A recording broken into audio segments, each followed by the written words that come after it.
Every journey has chapters. And this one feels like a new beginning. Music has always been my way of telling stories, not with words, but with energy, with emotion, with connection.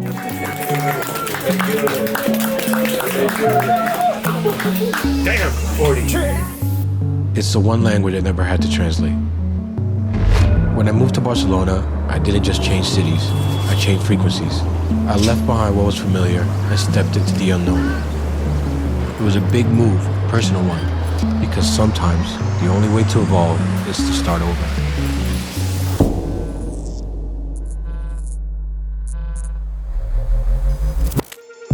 It took time to find balance here. The rhythm of Barcelona is different. Slower, warmer, more human. It made me rethink how I live, how I listen, how I create. I started producing without pressure again. No deadlines, no noise, just feeling.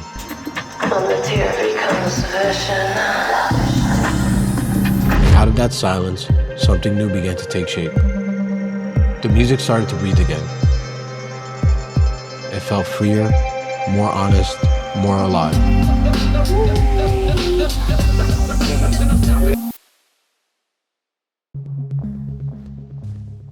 This album was built through connection.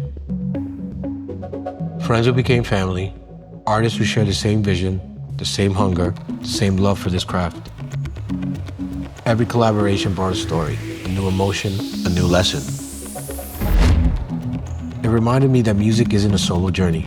It's a conversation between people, between cultures, between moments.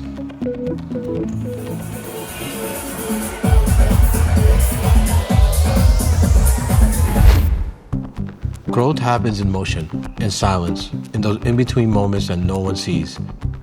The lessons that hit you when you least expect them. Turning 40 made me slow down and look back. Every record, every night behind the decks, every crowd, you gave me back that energy.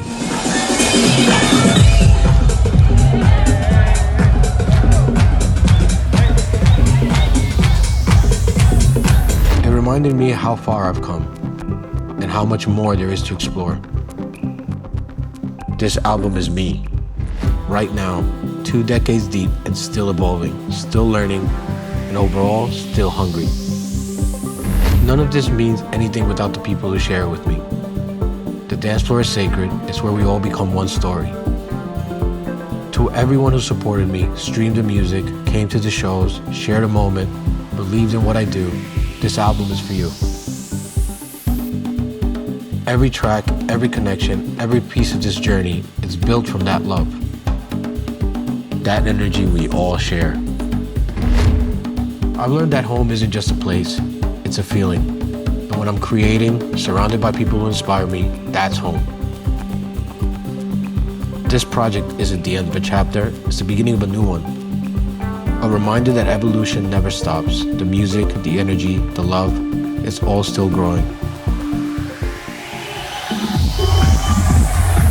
Just like me.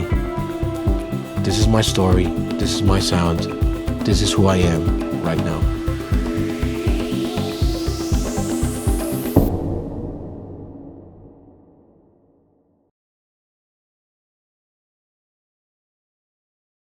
I mean, I was always like a raver, you know. I started when I first got introduced to electronic music, so definitely the party vibe it's been a big part of my whole career, I'm not gonna lie.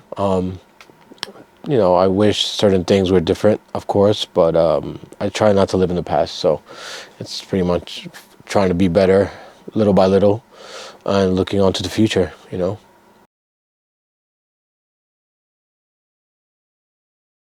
I mean, yeah, it's always worth it. I mean, I'm super happy where I'm at, and I'm super happy of the people and everything that's happened. You know, I think it's made me become a better person. It's made me become the person that I am today.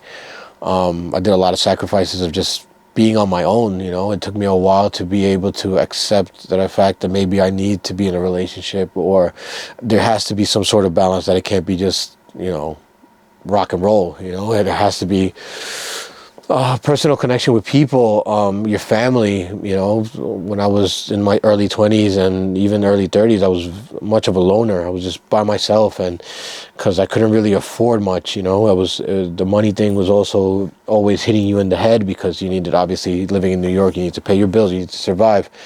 And it was very hard for me to even consider being in a relationship because there was nothing I could provide for them at that specific moment. You know, it was mostly about getting the next gig and surviving until then, and then little by little things started getting busier. I got picked up by agencies, by Arcade, and then Bullet, and then, you know, we started doing this amazing work that we were doing, especially in Ibiza. You know, playing for Marco and Music On was a big turning point in my career, and the sacrifices I made to get to Ibiza in 2012 were insane. You know, and trying to make it every year after that, continuing the relationship, sometimes going with 500 euros in my pocket, or even three, or not even having a place to stay, but winging it, you know, taking the chance just to be there, you know, and connect with people and connect with promoters and people to start realizing that you are a DJ from New York and that you have something to bring to the table. You know, it took from 2012 to probably 2016 was my first gig in Ibiza. So I was like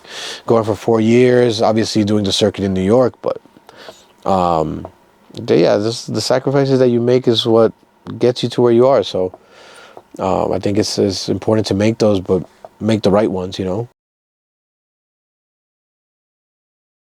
So I had to be in one of Pike's, man. I think Jesse would probably be laughing right now if he heard me talk about this.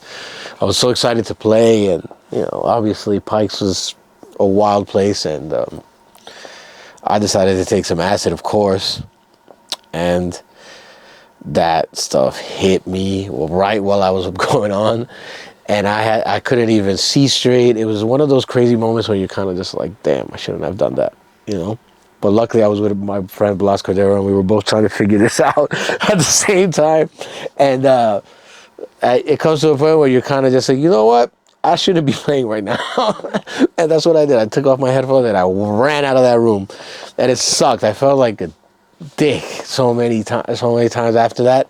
It took me a while to get over that one. And obviously I learned my lesson. Never did it again. But yeah, that was an intense one for me. I still remember that one.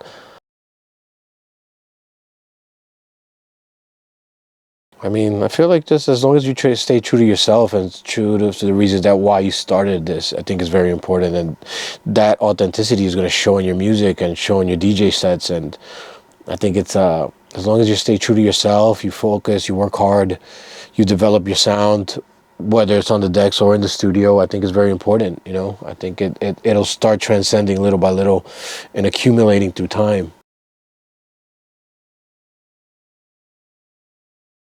I don't know, man. I kind of like you know, I do it just because I love it. You know, I think it's great to be recognized for this, but I don't do it for that. I do it for my own state of mind. You know, being able to keep doing what I love and living off my music for so many years. I think it gives me something to be truly grateful for, because I know so many people that are trying to get in this position that I'm in, and obviously I won't even want to get into doing more and more and more, and that's the type of person that I am.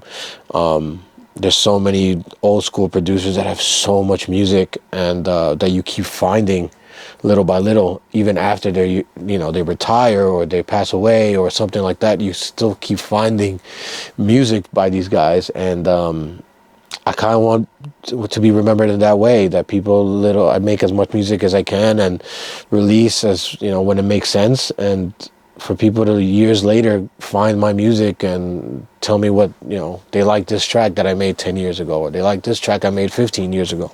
You know, I think it's so important for us to be, you know, remembered in that way, especially if you're a full-blown DJ producer. I think there's no better feeling than that.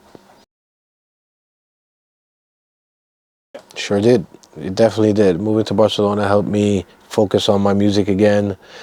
I love the fact that I was able to get out of the house and, you know, walk to the studio, take the train to the studio. I think it was super important for your mental motivation to kind of go to the studio and go to work in a way. You know, I felt like when I was at home in Miami, it kind of became too comfortable.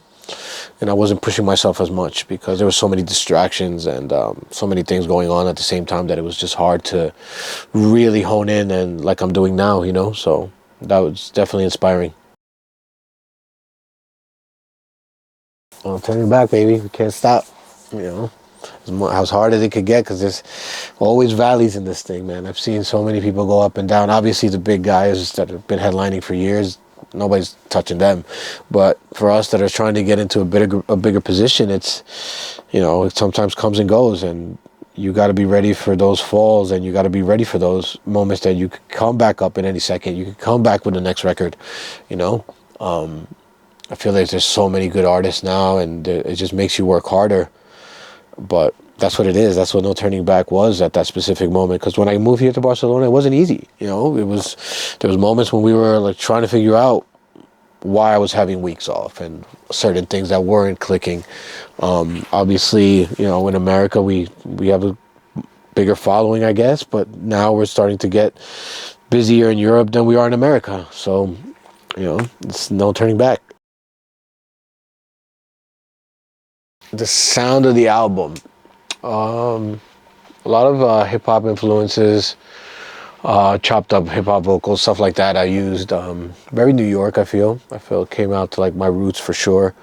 Driving, percussive. There's also some chilled out, laid back experimental record that we did with Natalia that was really nice.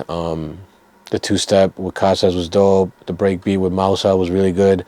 Hani's record was amazing. A lot of people gave me good feedback on that. And the hip-hop record for sure, man. I think it got people connected to it way more than I thought it was going to be, you know. So Jamie Coynes did a great job mixing in, and we worked on it together and added our vocals in and did a whole bunch of creative stuff with that record. But yeah, even the chill vibes towards the end was cool. You know, I really wanted the album to be kind of like a story from beginning to end, and I think I was able to do what I had in mind. I think it's a cool thing to do an album that tells a story, not just, you know, gives you dance floor records all the time. You know, I think it's cool to experiment as much as you can if you're gonna work on this specific project like that. You know,